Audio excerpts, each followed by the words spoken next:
the first session is going to be really exciting and interesting.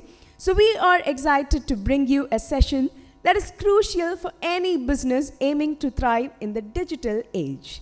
So we have a spotlight session titled Navigating Digital Maturity, Strategies for Sustainable Growth.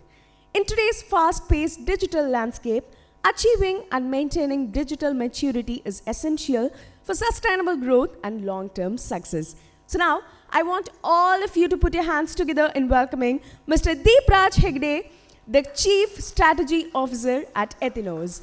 Welcome. Thank you. Is the mic on? Perfect.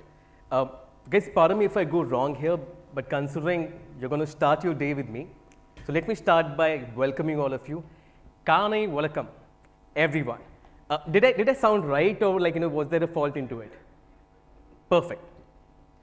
Okay, I'm representing brand Ethinos today, and just a bit about Ethinos. I can go on and on, but we have a small video. If we can just go through it, it'll sum up things pretty quickly.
Thank you for being that patient, and that brings us down to the topic for today, navigating through digital maturity for a sustainable growth.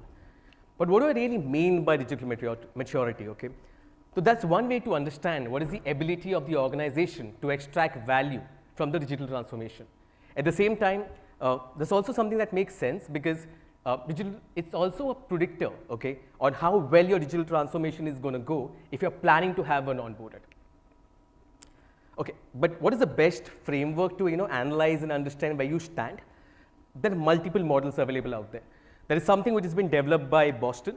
There's something which has been developed by Deloitte, McKinsey, Capgemini, and Gartners of the world. It's completely up to you, where you want to start with. But it also depends on what is your objective, okay? And today's session is going to be all about that, to understand where you stand in your digital maturity journey and how you want to move from digital maturity assessment to the digital transformation, which all of you here, one of the good things is I wasn't expecting that big of a crowd, but I'm happy that you guys believe and there is a readiness to accept and talk about digital maturity. One such famous model is by Boston Consulting Group, a very, very, very famous, or renowned maturity framework, which talks about an entire journey, which starts with being at a nascent stage. Now, nascent stage is where most of you guys, or some of you would be a part of. That's where you decide you want to take a data journey. Then comes the fact is when it's all about emerging, when you realize engagement and conversion is definitely a part of the key. Then there is connected, where you try to create your communication more personalized, more relevant, more conventional. Multi-movement, that's the ultimate goal, where every unit is aligned, they are talking to each other, data is being shared. Every unit or within the organization is interacting with each other. The data interacts with each other. An ultimate goal from this to this, from nascent to multi-movement. Similarly, Deloitte has a very different framework. Deloitte says digital transformation is not just about implementing technology. It includes a lot of other aspects, from culture, people, structure, and organization. You know what? They're completely different from each other, where one talks about the media channels, other talks about how do you bring about this digital maturity change within the organization. As you see, customer strategy, technology, operation, organization, that's in-house. And this makes a lot of sense as well, because let's get our grounds together within the organization before we start reaching out to customers. Similarly, you have McKinsey's, Capgemini, Gartner's of the world. Capgemini and Gartner is also quite interesting. They're talking about literally integrating, transform, and experiment. Very few people talk about why you need to start with A/B testing, experiment. If that works, you somewhere know how much budget needs to be invested. So again, every model has its own set of brilliance, has its own pros and cons. It's up to you what you decide to be a part of. And also looking at where your organization stands, you can always look at the fact is which model you want to go with. Again, why it is necessary to have an assessment around digital maturity? Because organizations with a higher DM observe 3x higher revenue compared to any of them which has a lower digital maturity score. The number says it all. You can look at the way the growth has been 3x to a lot of organizations, and trust me, this is based on the information provided by Google along with the one who have taken multiple assessments. But there's also a reason why most of the organizations fail. I'll tell you one of the biggest reasons what has happened or what we have seen is people start with the digital initiatives, but without really looking or assessing themselves, where do they currently stand? So a digital maturity assessment is a way to start. It's the way to assess where do I stand today for me to be able to reach into a level where you want to be tomorrow. But one thing is for sure, to survive in the digital world, business must learn to see things differently, do things differently, and deliver differently. But one step remains common. Assess yourself today for a future, for your organization, for tomorrow. And what do we do? I mean, you all know we are an agency. We've been in the industry for more than 10 plus years. But how do we bring this culture across our clientele?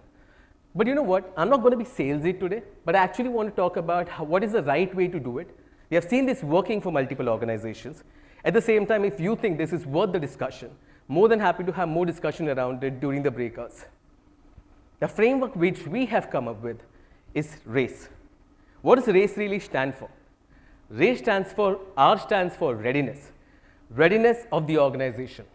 And one of the reasons why so much of crowd is present today here is also the fact is the readiness is there, the acceptance is there. You want to know how to proceed. A stands for assessment. Assessment, as I told you, it could be anything. It could be from Google, it could be from Gartner, it could be from McKinsey. You decide on it. We are nowhere to take a stand there. C is all about category and brand positioning study. That's where agencies like us get involved. We help you understand where you stand today in compared to the category. What is the right fitment? How do you fit in a chaotic culture where there are so many competitions revolving around you? E, final stage, but the most important, that's where the action happened. Enablement and execution. It's all about ensuring whatever you have assessed needs to be executed in the right format. Step 1, won't discuss this much because you guys seem to be pretty much ready for this journey. But at the same time, you also need to understand digital transformation may not always be about tech, data analytics. It could also be about the channels that you prefer. If I look at the whole bifurcation, the entire journey is bifurcated into two broad segments. One is the transformation tools, where we are talking about CRM automation tools, CDPs, chatbots, data warehousing services, where a digital channel is all about how do you market, how do you reach out to the customers. Is it true with the paid media? Is it true with the SEO? You want to do a search engine marketing. You want to also focus on email marketing, mobile, social. All of this is a part of the channels which is required for the marketing piece. Let's take, for example, this is my favorite. Why? Because let's talk about assessment model which is being created by Boston. Now, why this matters is because you will be able to benchmark yourself across the industry. This involves nothing but assessment of your organization. It's a small survey or a workshop that can be done where you actually fill up the data based on your current situation and status of the organization. And then you see where you stand. Okay, and why this matters is because these guys have a base of 11,000 other people or other industries or organizations who have taken this assessment already. This will help you realize where do you stand in your competition and category space. Step 3, I spoke about category positioning study. Okay, this is also quite important. A very extensive exercise which involves a lot of to and fro with the organization, where we end up looking at where the category stands, where your brand stands, and what's going to be the fitment coming. Okay, This is crucial because we might end up saying, you know what, this is what my brand's mission statement is, vision is, but is that really a fitment for the category? Is that really what my TG or my customer wants? Very crucial. Just to give an example, what you see on the right-hand side, slightly complicated, but I'll talk you, this is more of an association map. This was a study done for an AI category space where they wanted to understand we are late entrant in the market, okay? The market is already flourished with so much of AI technology. How do I find a fitment for myself? This was a perfect outcome which was given to the client, talking about this is where you are and this is where you want to be. Everything started with the RACE framework, readiness, assessment, positioning, and execution. This audit also helps me understand where do I stand in terms of relevancy across platform, communication, content, and audience. Final step, you know what, this is not much to talk about, but this is the enablement team in our kind of setup where we're going to ensure all our clienteles have the right team members to execute the entire piece. We at Ethinos, I won't say we invested, but we also understood, we took our assessment just to understand how do we fit in to the category requirement. And that's the combination of skill set and talent which we had to onboard to ensure we deliver and we enable the organization with the right practice. Case studies, I won't talk much about it, but I'll tell you what, you know, there's enough talks happening where I talk about digital maturity, but have we really done something for the organization or the clients that we cater to? I'll just give you a couple of top examples because that will be too preachy if I go more than that. HP is one of the global clients that we manage. We have actually created our own assessment model for the HP client. And just to give you a background to it, HP has close to 10,000 partners. And each of the partners, we actually ended up creating our own assessment for their digital maturity. Imagine 5,000 of them actually participating, and we have a customized study going to each one of them, saying these are the 5 things you need to do to be able to be sound in the industry which is digital heavy. One of the brilliant results, why I say this was done 2 years back. We continue to work on this assessment and we are evolving along with the client. Capgemini, research data. Now these guys are someone who actually wouldn't have really started with the entire journey because they exactly knew where they stand. But what they activated was the C in the race. That is category positioning study. We ended up looking at the entire category base to understand where do they stand and where is the competition currently held. And they wanted to understand what's my fitment in the entire space.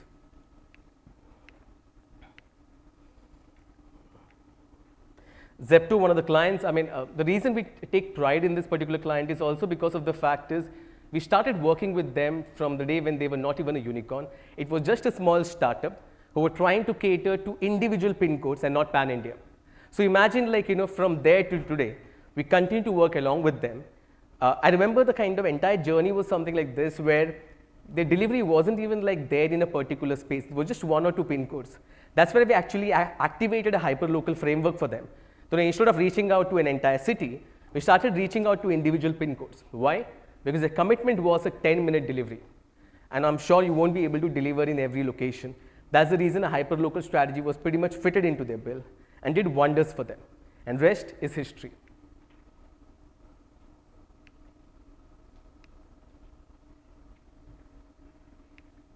Okay.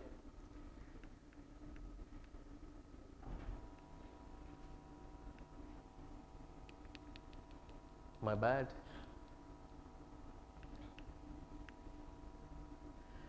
You know what? Couple of social media studies. Dakshin, is it possible to take a couple of them from my end, please? Guys, a huge round of applause for Dakshin. He is a brand and communication strategist. He was the one who actually made this entire thing possible. And it wouldn't have been right if I actually ended up, you know, talking about it. Dakshin, please. Sorry for the random invitation to the stage. I wasn't prepared for this. But this is our work. And like Deepraj mentioned, this is particularly for our brand called. Can you use that? Right? Sure. Yeah. Sorry. This is rather for our brand called Serwell. And what we did with Serwell was we integrated AI into a plate, which is a physical plate. And when you scan the QR code, it takes you to a YouTube channel. So if you could just show the plates, please. So the graphic that you see here is very much integrated with the AI, completely driven by that. And The content which you see once scanned takes you to a YouTube, which has content created again in form of videos using AI, subtitles, the script, everything using generative AI.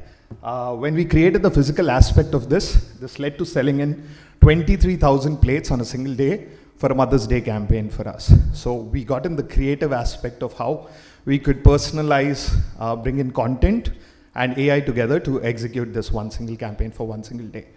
This continues to be a collection for the e-commerce for Serwell, and even if you go today on their website, you can buy these plates. What we did was, with the cost, we decided to get off the cost because this is a Mother's Day gift at the end of the day. So we only added a shipping cost of $100, so people could go and buy this plates for $100, and completely made it a perfect gift utilizing AI. Right? Serwell as a brand itself has been integrating a lot of generative AI concepts.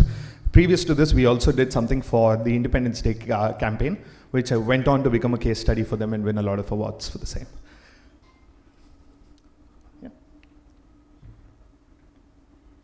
Also integrating, one of the most interesting things is everyone's getting into the concept of Gen Zs as a category, right? It's a very interesting category where content leads in a way where we have to be very relevant to talking to them.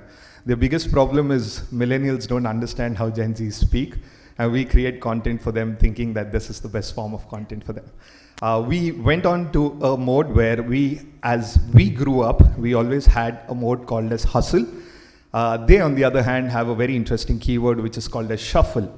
So when we created Max Urban, which is a very Gen Z brand for Max Fashion, we led it completely into the shuffle mode, which means they're okay having side gigs, they're okay doing hundreds of other things other than just having one single career point of focus.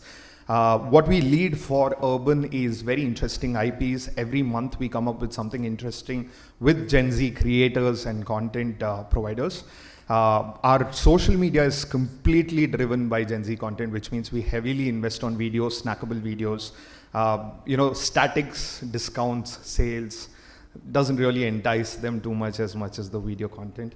I'm going to show you a couple of pieces that we're doing, and next month we're launching first of its kind, a battle rap song for the brand, which is going to be out very soon. But this is the kind of snackable content that we create for Max on a monthly basis. Hey, how are you? Good. Any adventures lately? Yeah, some cool spots. You? Explored a bit. And what? Did you find it?